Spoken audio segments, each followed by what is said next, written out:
अनुमान है कि इस बार फ्री में महाकुंभ खाने के मेले मिलेंगे, में बिल्कुल फ्री फ्री में 40 रेशे करोड़ मिलेंगे, लोग बिल्कुल सब प्रयागराज कुछ वहाँ पर भाई आएंगे। इस टाइम टापोटाप जिससे वहां सबसे बड़े धार्मिक आयोजन का एक नया वर्ल्ड रिकॉर्ड भी बन सकता है।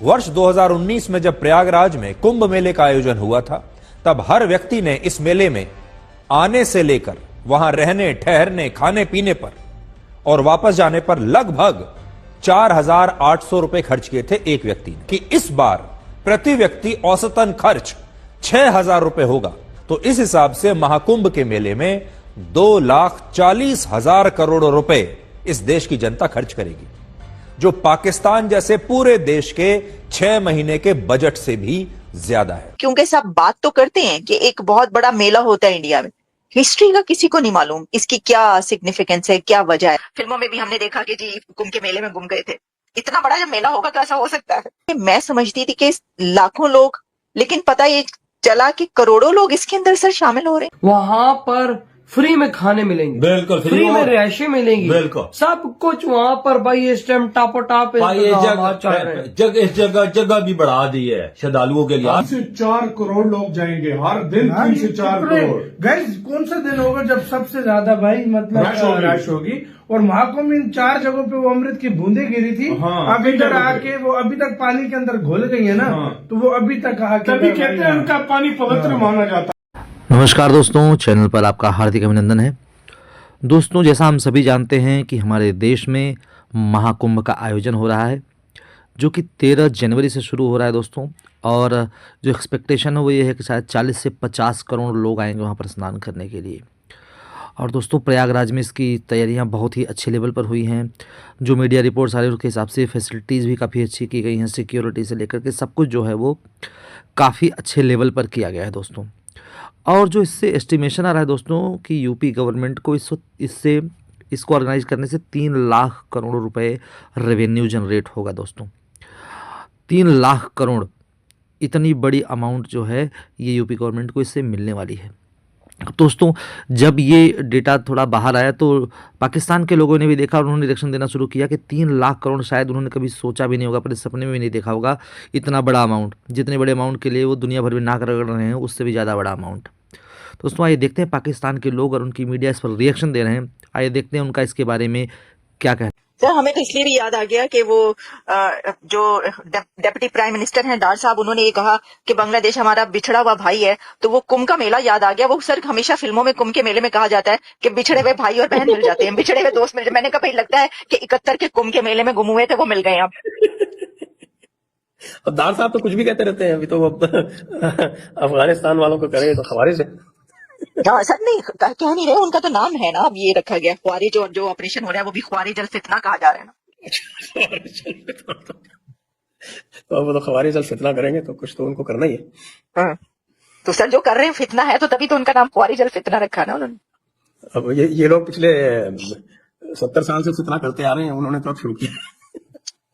लेकिन संजय जी, क्या वाकई ये जिस तरह मैंने कहा कि वो बिछड़ा हुआ भाई एक मिल गया, बांग्लादेश भी मिल गया, मशरकी पाकिस्तान मिल गया, तो कुंभ के मेले में वाकई इतना, क्योंकि 45 करोड़ होंगे तो लोग घूमते होंगे, इसी वजह से ये कहा जाता है ना।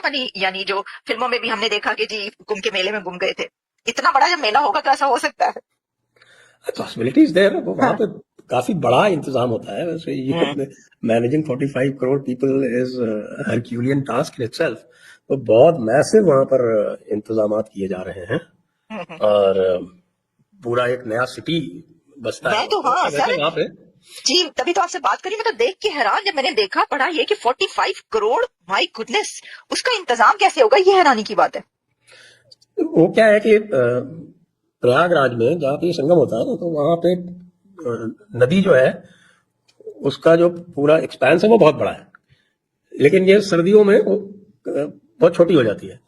तो ऊपर से जब पानी नहीं आता है तो बारिश में जो है वो पूरा फैल जाता है। तो वो जो नदी का जो पार्ट है उसी में पूरा एक नया वहां पर एक सिटी बसाया जाता है।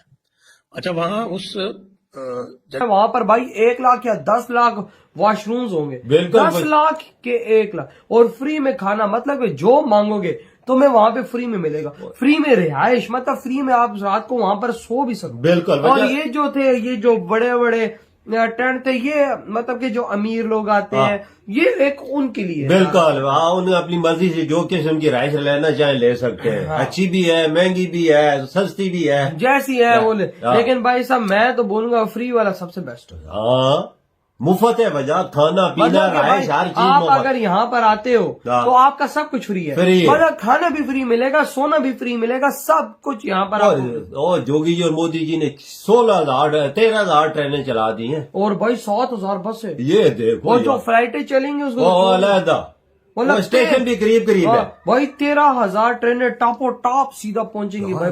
इंतजाम कितने मुकम्मल है वो। 7,000 बस है, आप खुद सोचो कि भाई साहब कितना लोग आएगा कि 13,000 ट्रेनें चलेंगी। आप अंदाजा लगा और जो जगह पर हर साल मेला होता है इसी टाइम पे, उसको एक माघ मेला बोलते हैं। Magh is the 11th month of the Hindu calendar. तो माघ मेले के कारण जो है वहां मेला तो हर साल लगता है इस टाइम पे, मकर संक्रांति के टाइम पे। मकर संक्रांति आती है ना आपके 14-15 जनवरी को, when sun moves into Capricorn. तो सर आप ज्योतिषी भी हैं Sanjay ji? I studied astrology. अच्छा, वाओ, ओके। बेसिकली एस्ट्रोलॉजी तो मैंने बंद कर दी, लेकिन हाँ एस्ट्रोनॉमी तो मैंने खूब पढ़ी है। तो ये जो है sun moves into Capricorn, at that time यहाँ पर माघ मेला लगता है। तो माघ मेले के तो इंतजाम हर साल होते हैं। अब कुंभ जो है वो उसका समझ लीजिए 50x हो गया है, महाकुंभ 50x हो गया। नॉर्मल होता है तो उसका मान लीजिए आप 20x होता है। महाकुंभ 50x तो हर साल होते हैं। यार इतना बड़ा अरेंजमेंट मैंने आज तक नहीं देखा, मैंने जिंदगी में नहीं देखा यार। मेले के लिए इतना अरेंजमेंट किया गया कि मैं देखो, खाना फ्री भी मिल रहा है, खाना फ्री भी पैसों का भी मिल रहा है, पैसों का भी मिल रहा है, सस्ते में। अच्छा सबसे महंगे सोने की टेंट जगह वो भी मिल रहे हैं, सस्ते यार में मिल 80,000 का एक दिन का टेंट का यार। पाकिस्तानी ना, इंडियन नहीं भी भाई वो 10,000 से 80,000 भी इन्होंने बोला है। हाँ। एक दिन का, और फिर फ्री टेंट भी है, और फ्री टेंट भी है। ओके, अच्छा इसी के साथ एक और महाकुंभ की हम बात कर रहे हैं, तो एक महाकाम कहीं हमके ये हो रहा है कि मैं देख रही थी कि इस वक्त खबरें ये चल रही हैं कि PM Modi inaugurates Delhi section of Namo Bharat corridor in big infra push. कहा यह जा रहा है, मैंने कुछ इसकी डिटेल्स देखी कि ये जो कॉरिडोर है और जो इंफ्रास्ट्रक्चर अब बन चुका है और बन रहा है इंडिया में, वो अनबिलीवेबल है और सबको बीट कर देगा। सर ये थोड़ी सी, अगर आपको ऑब्वियसली मुझे पता है कि आपको इसके बारे में डिटेल्स मालूम होंगी, तो आप इसके ऊपर भी बात कर लेते हैं। लेटेस्ट न्यूज़ है, इसका बेसिकली नाम है RRTS, rapid rail transport system, और ये इंटरसिटी सिस्टम है।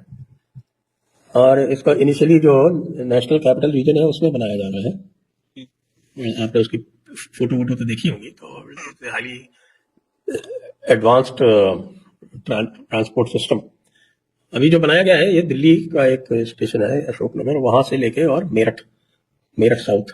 अभी इसमें कुछ और ऐड होना है, मेरठ साइड में भी कुछ और ऐड होना है, और 2 स्टेशन इधर भी ऐड होना है दिल्ली साइड में। तो ये अभी बनाया गया है, और फिर इसको जो है वो और अलग अलग स्टेट्स में दिल्ली से कनेक्ट किया जाएगा। तो इसके they are running standard gauge trains, very fast trains. और जो मेरठ है, वैसे तो मेरठ इज अबाउट, जहां इनका स्टेशन है वहां से शुड बी अबाउट 70 किलोमीटर, तो उसको ये 40-50 मिनट में पूरा कर देते हैं। लेकिन वो एरिया इतना कंजेस्टेड है कि if you have to go by road then it takes about 2 hours. दोस्तों, पाकिस्तानियों को सुनकर हंसी आती है। कहाँ से आते हैं ऐसे लोग? ऐसा लगता है ये लोग हमारे गोले के नहीं हैं, किसी और गोले से आए हैं। कितने तेजस्वी हैं ये लोग। आप सभी हंसते रहिए और पाकिस्तानी कॉमेडी का मजा लेते रहिए, और चैनल को सब्सक्राइब करना और शेयर करना ना भूलें। धन्यवाद।